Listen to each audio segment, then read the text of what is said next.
Just like everybody, and welcome back to yet another video lesson on the data structures. So before I start, I would like to, as usual, quickly recall the topics of the last week's session. If I remember correctly, I remember teaching you a topic called list comprehensions, via which we could very much shorten the list creating for loop, which will give us huge benefit in terms of the execution speed and then reducing the function overheads. And then I also covered 2D list. Okay, it's a list in which the elements are nothing but list in itself. And then, there were three operations. The first one is how to create the 2D list, and then how to traverse, and then finally how to transpose. Okay, so these were the topics which I've covered last week. For today's session, I would like to continue further, and specifically, the topic of stack.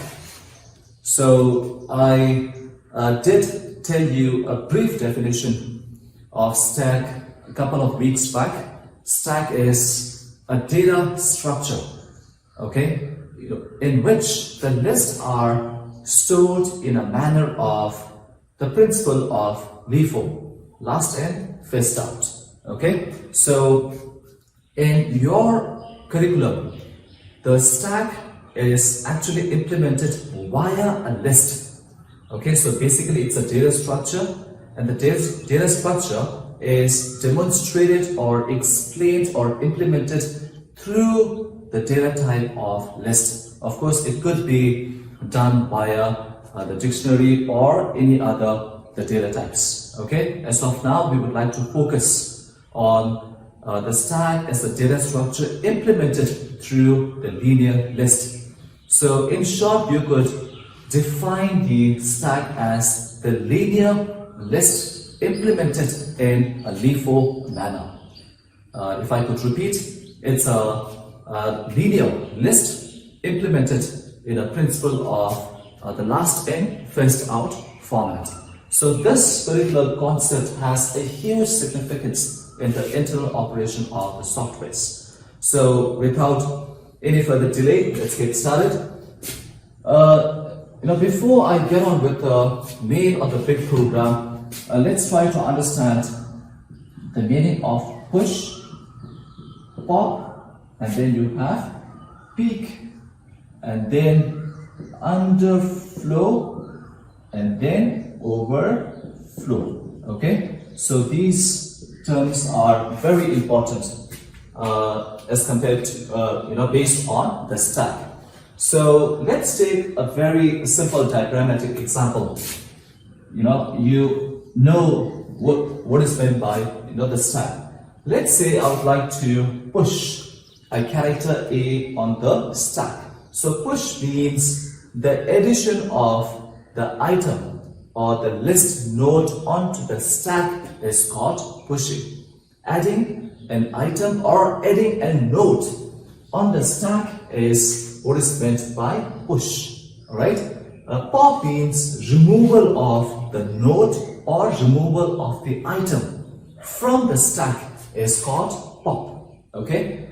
Peek means you're just taking a look at the topmost element of the stack. Peek means having a look. That's the general meaning. So peek means just having a look at the topmost element. It doesn't remove the node or the item from the stack. Underflow is when the stack is empty, when there are no elements, and then when you try to pop an element, this situation is called underflow. Let's say the list is empty, and then you try to pop an element or pop an item from the stack. This situation is called underflow. Overflow means, let's say the stack has a bounded size. Okay, or in other words, the size has a limit, has an upper limit. And then if you try to push an element, but the problem is the stack's size is exhausted. Okay, in this case, this particular situation of trying to add a node being the stack, as complete full is meant by overflow. So these are some of the important terms which you need to know first. Let's say I would like to push a character called A. Okay, so the A gets inserted, and then what happens with stack is the insertion and the deletion, pushing or the popping, take place at the similar end. But what happens with Q is the insertion and the deletion happen at different ends. Okay, in order to understand the stack a little better, let's take the help of a queue. In an ATM queue, the insertion takes place at the last, but the deletion occurs at the start. But with stack, the insertion or pushing or deletion or popping takes place at the top end, or you could say like the same end of the stack. Let's say I push A, and then the value of, say you have the value of top, right? So the value of top becomes 0. And then let's say you push another character, and then the B sits nicely on top. The value of top will have to be changed to 1. And then you push C, the C sits on the B, but the value of top should be updated to 2. Okay, 0, 1, 2, it starts from 0. So the top is a variable which keeps track of the index of the topmost element. In other words, the top variable, you can have any variable as such, but just to make the matter simple, we generally name the variable as the top. So the top variable primary role is to keep track of the index of the topmost element. Okay, so through the top, we'll know which element is to be deleted first. Okay, since it is based on last in, first out. The last element is C, and C will be the first element that will get out of the stack. So the question is, how do we carry on with the actual operation? How do we know that C is the topmost element up of the stack? So it is through the variable of top through which we'll be able to gain access to the topmost element. Say you would like to display. So, we need to take the help of top variable, and then that's how we go down the stack to print one element by one. Okay, now let's say you would like to pop, and then C will, get off the stack, and the top needs to change to 1. Okay, and then say B gets off the stack, and then the value of top will have to be changed to 0. And then finally, when you pop A, okay, the value of top will have to be changed to none. And then when you again try to pop, this situation is called under flow. So the case with list is list could grow infinitely. Since the list could grow in size infinitely, there will be no question of overflow unless and until the memory gets exhausted. I remember last year in C++, we could have array of a specific size. Okay, so if you try to keep on adding, the item, and then when the situation comes, when you could no further add the element to an array, that situation is called overflow, right? So in the linear list implementation of stack, overflow will only come into the picture only, when the memory itself, gets exhausted. Okay, so this is the brief introduction on the basic operation of stack. Having understood this, now let us move on to that big program which will help us to understand the stack operation. Okay, so to start with, I have to use the entire board, so I better start from here. Okay, so let's say the remaining, from here on indicates the main part of your program. Okay, the main part of your program. So I'm going to start from here. Say I need this stack variable, empty stack variable, and then you will have the top whose initial value is none. Okay, and then I'll have the menu while true. Okay, so the condition will always be true, which means the loop has to get out, from the body of the loop. And then I'll have, some menu items, like number 1 is for the push. Okay, and then number 2 is the pop, and then likewise number 3 is for the peak. Okay, and then likewise number 4 is for displaying the status of the stack. Okay, and then finally I'll have the exit option to get out of the program. Okay, so the main part of the program starts with the while. Okay, and then these menu items will be shown, and based on the choice of the user, the operation will be carried out. Okay, and then we'll work on the program like this.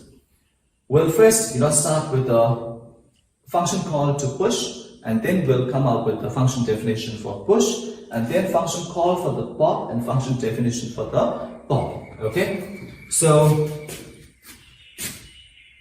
we now need to ask the user to enter the choice. Okay, input, and then I'll have a message, enter choice. So the user will be asked to enter the choice, and then if the choice is equal to 1, okay, I'll have to call the function definition of push.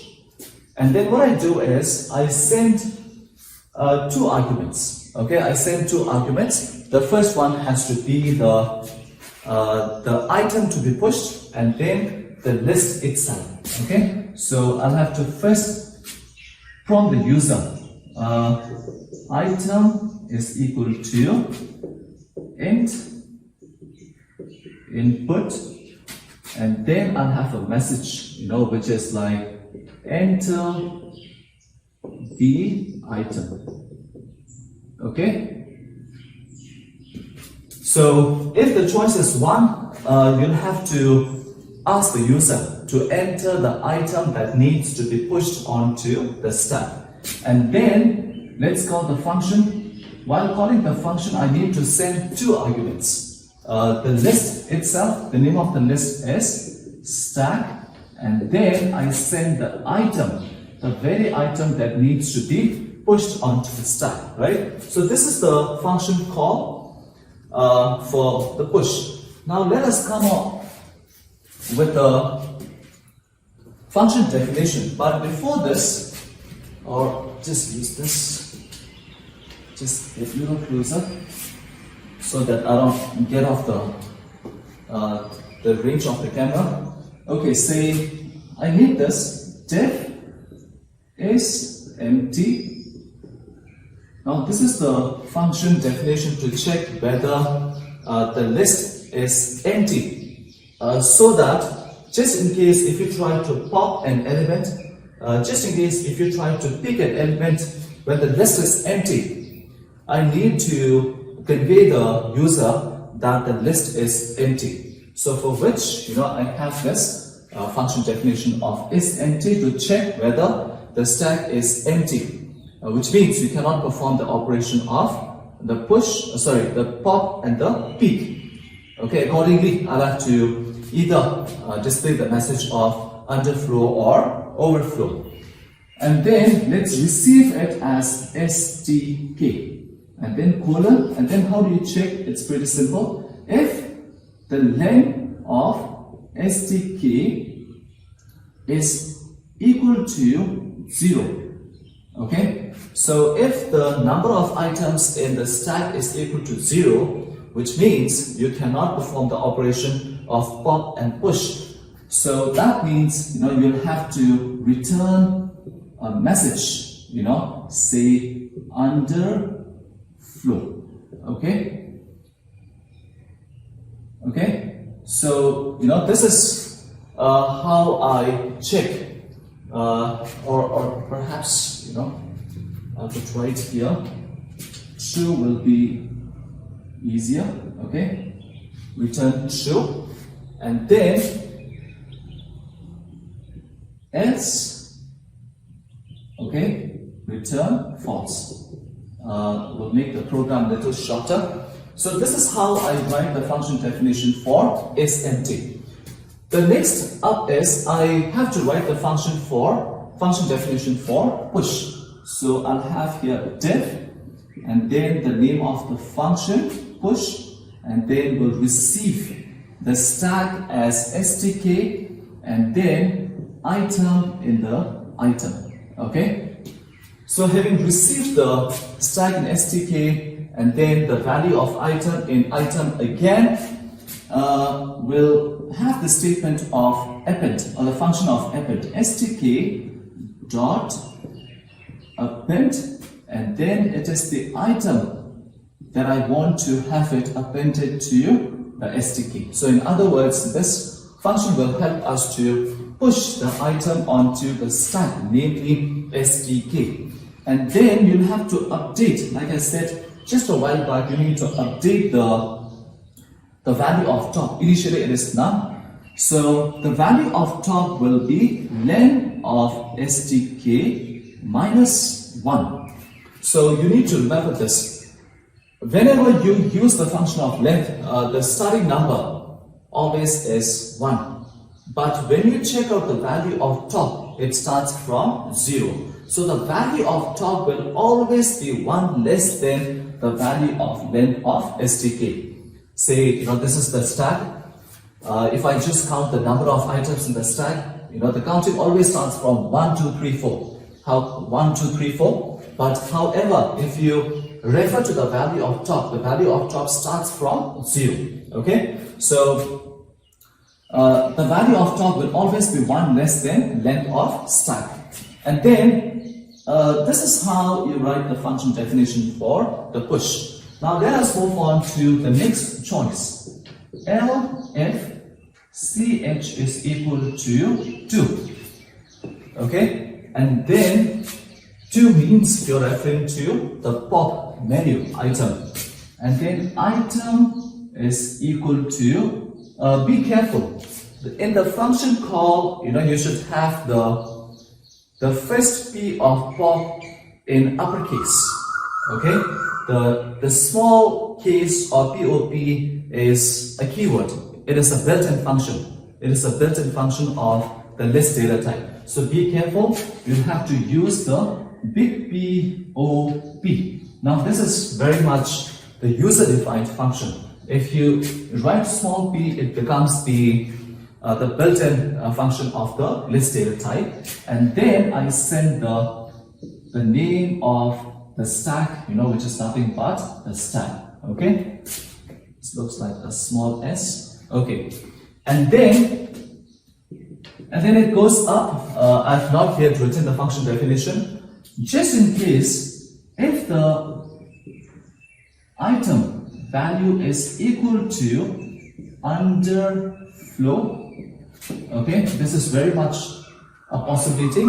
If the list is empty, you cannot perform any further pop operation, in which case I'll have to check the situation for the underflow, and then print a message. Say perhaps you could make it a little easy. The list is empty. okay, for the user to be aware of the fact that the list doesn't contain any more elements. Else, if this is not the case, why don't you print a message saying the popped element or the item is, okay, the item. Alright? So this is a function call which has to return a value. Like I said, the pop is nothing but the removal of item or element from the list, which means the removed node or the item will have to be received onto some variable in order to be aware of the fact that this is the very element, which is, which has, left the stack. So now let us move on to the function definition for the pop. Okay, be careful, it has to be big P-O-P, and then let's receive the STK. Okay, so we now need to check whether the list is empty or not. So for this, we'll call the function of sEmpty. We'll take the help of this function in order to check whether the list is empty or not. So how do you call it? If is empty, this is the function call, okay, and then I sent STK. So the stack content will be received by STK, and then STK as an argument is sent to sEmpty, right? So it goes up and then checks, whether the length of STK is equal to 0. If the condition is true, which means the list is empty. If the list is empty, the Boolean value of true will replace the function call. So if it's true, if the stack is indeed empty, then you'll have to return a statement of underflow. Okay, underflow, right? So this value will be returned to the function call, and the underflow will be assigned to item, and item's value of underflow, if it's equal to underflow, you will get the print message of list is empty. However, if the condition is false, or in other words, if the list is not empty, then we'll use the pop function. Item is equal to STK dot. Now this time, be careful.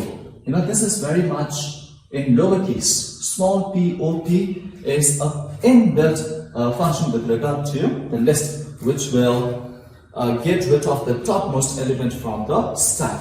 Okay, and then this is how it goes. And then we'll have to check, just in case, if the element that is the part of the stack is, the last one. If it's the last one, how do I check? If the length of STK is equal to 0, having removed the item from the stack, okay, and then if that element is the last element, if the stack has just one element left, and if it's popped, and then just in case if the length of stack is equal to 0, I should update the value of top to none. That's important, right? Because I don't have any elements or the items in the stack. So if this condition is true, then the value of top should be assigned with the keyword of none. Okay? Else, otherwise, if it's not, if there are still, some more elements left in the stack, then the value of top should be updated as length of STK minus 1. Okay, so let's say if there are two elements, if I pick up the top element, which is element number 2, okay, there is still one element left, so this condition becomes false, and then 1 minus 1 will be 0. Since you have just one element left in the stack, the value of top will be 0. Okay, so this, and then finally, it has to be straight, it has to be aligned with this else, and then you will return the statement of item. Okay, so this is how you write the function definition for stack. It's pretty simple. So either this value of underflow will be returned, just in case if the stack is empty, otherwise the topmost element will be popped and it checks whether the stack is empty.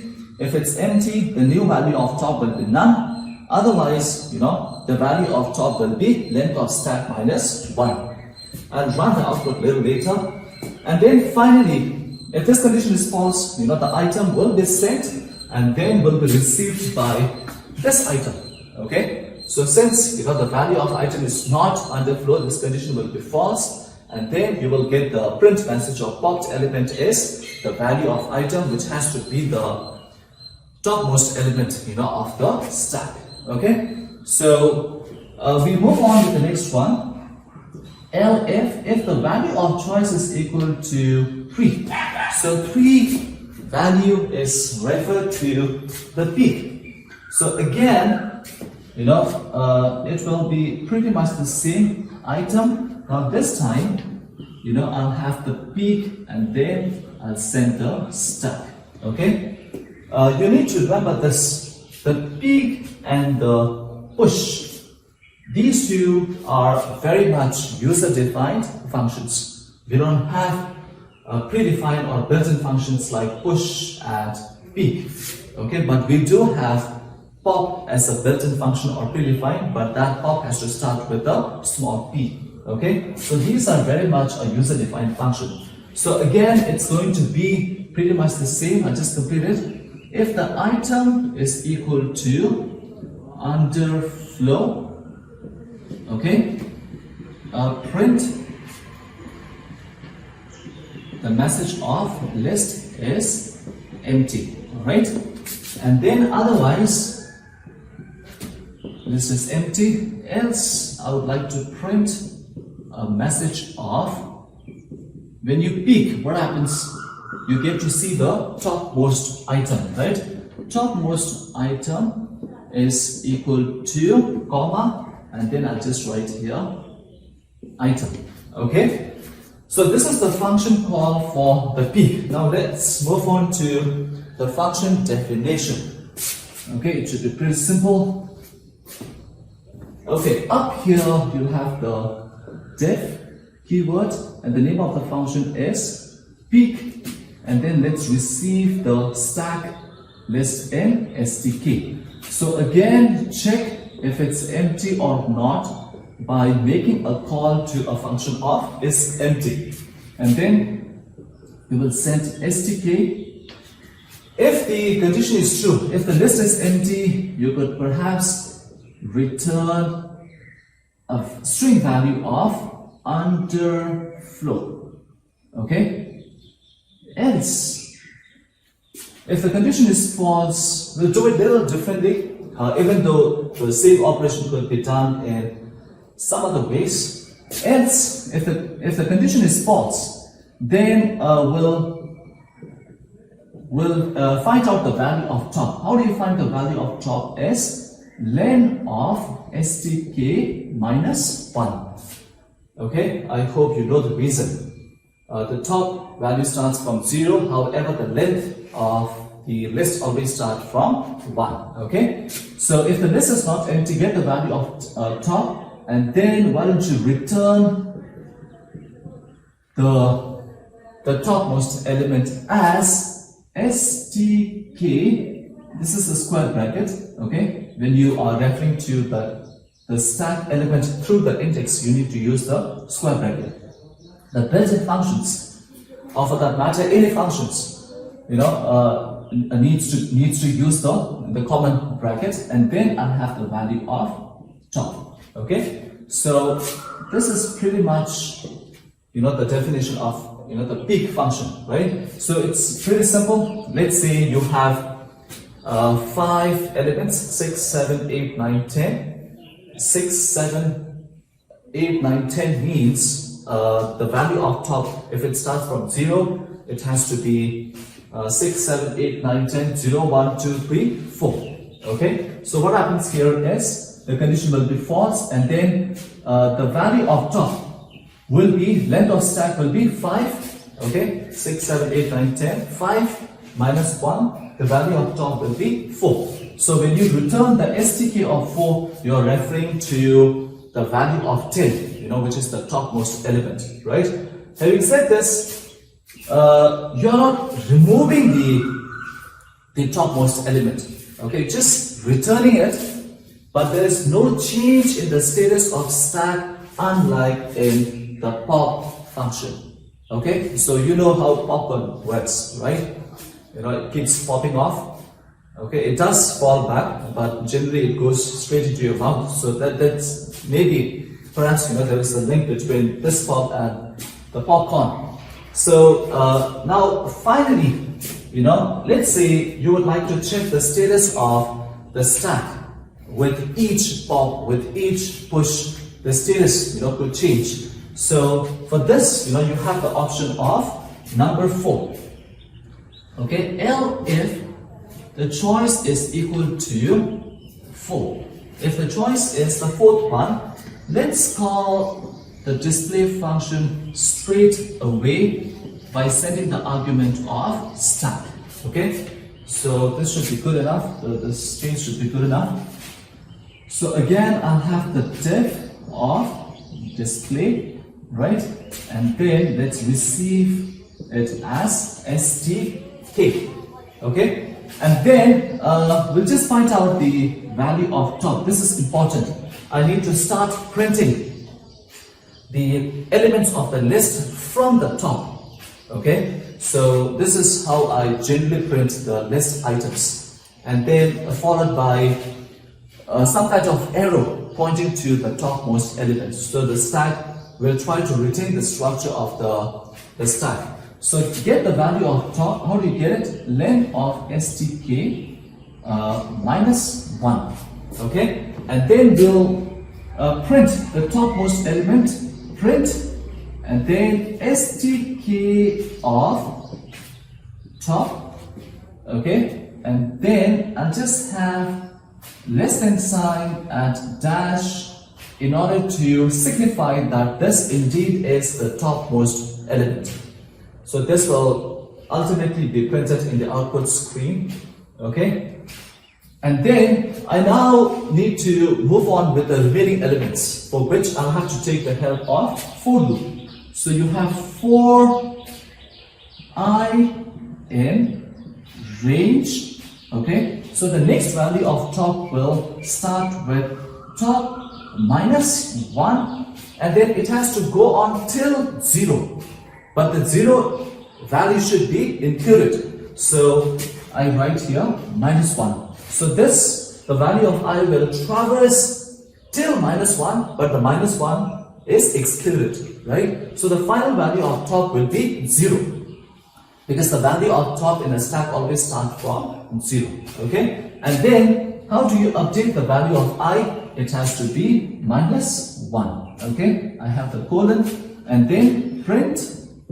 You'll have to print the elements one by one. How do you do it? The name of the stack is STK, and then I have to take the help of I.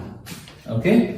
So one by one, the remaining elements will be displayed of the stack. Okay? So let's quickly run the program, and then you have one more. If none of the above conditions, okay, if the choice entered is none of 1, 2, 3, 4, it could be 5. Okay, sorry. So perhaps, I'll have one more LF. LFCH is equal to 5. Use the break statement. Okay, this statement will help you to come out of the program. Say if you want to come out of the program, enter 5, the condition will be true, and the break will cause an exit from the program. And then finally, if none of the above conditions are true, then perhaps you could print a message saying invalid choice. Okay, so this is how you write the program. Now let us try to run the program. Okay, so I take the help of this part of the screen. Okay, let's say, do I have any space? No?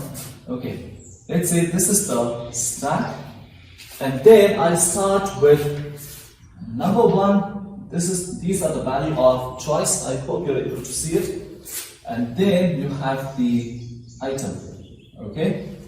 You have the value of CH right in the first column, and then I enter the value of item as 6. So which means the value of choice is equal to 1, the condition is true. I enter the value of item as 6, and then I call the push function. I send the stack, I send the item. To begin with, the stack is empty, and then it reaches here, stack stk.append item. So the value of 6 will be pushed onto the stack. So you have the stack here, and then the value of top, the length of stack, having item pushed or appended to the stack, the length of the stack will now be 1. So 1 minus 1, the value of top will be 0. Okay, so this will go on and on. Say I want to enter choice of 1 again, 7, 1, 8, 1, 9, 1, 10. So likewise, each element will be stacked up 6, 7, 8, 9, and then you have 10. And then as and when individual elements are pushed, the value of top will be updated. Finally, say if the 10 is pushed, the length of stack is 1, 2, 3, 4, 5. 5 minus 1, the value of top will be 4. Okay, so this is how it works. Now let's say I would like to pop.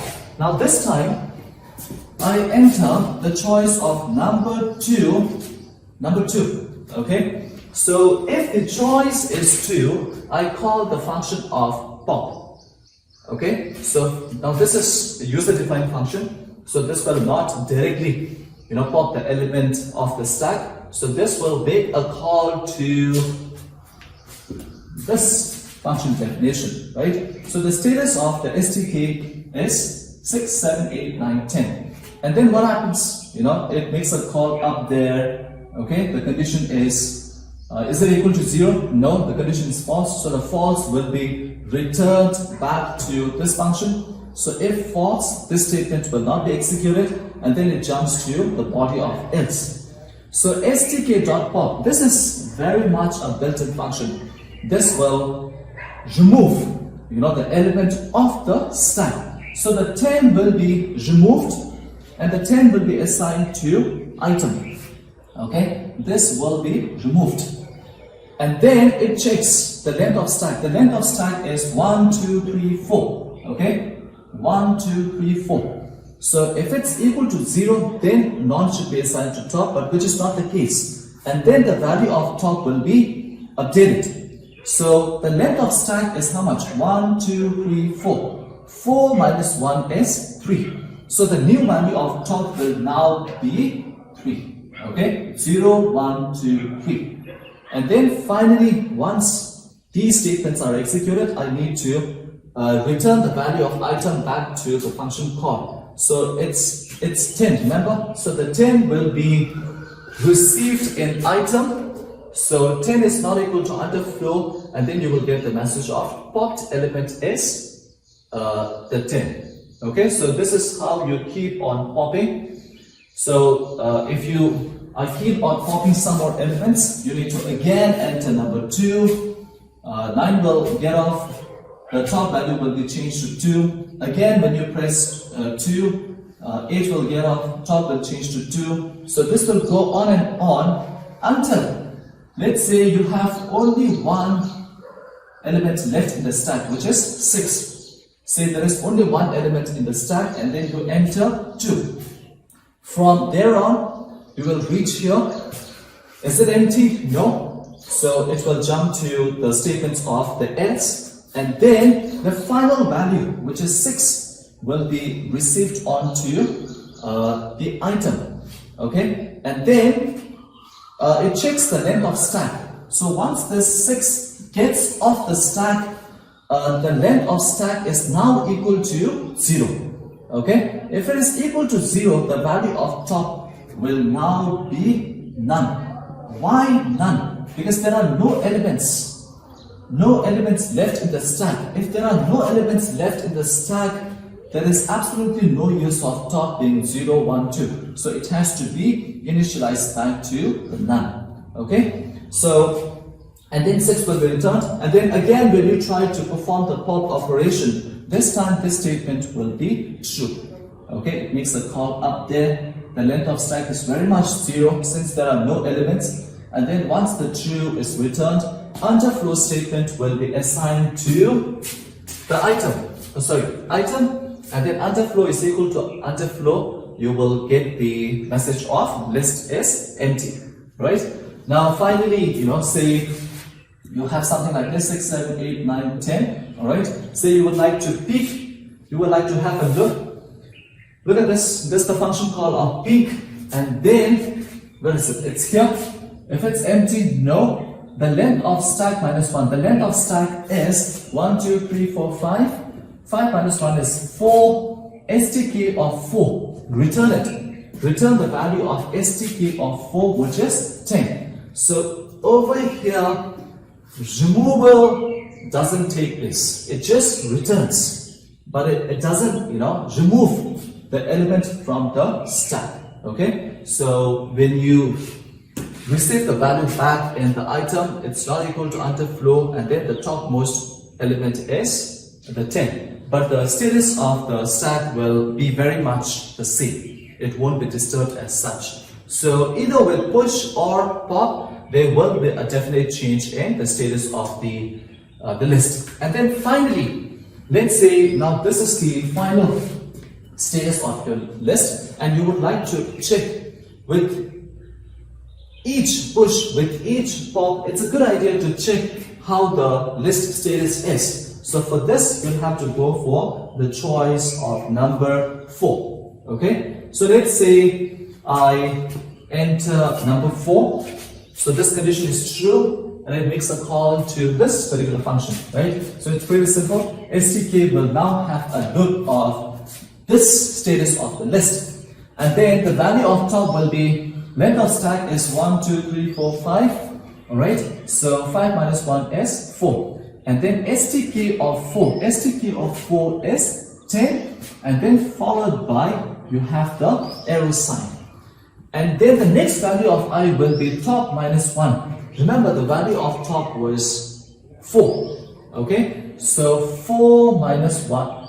Is it? Top, right. Top is 4. So 4 minus 1 is 3. So STK of 3. STK of 3 means 0, 1, 2, 3, 4. STK of 3 means 9 will be printed. So 3 will be changed to 2. STK of 2 means 8. Alright? And then 2 will change to 1.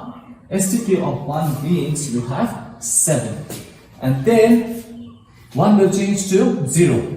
Okay, so STK of 0 means 6. And then finally 0 will change to minus 1. Okay, so this is when the loop, loop will stop. Okay, this is the termination of the loop, and then this is how you'll get to see it.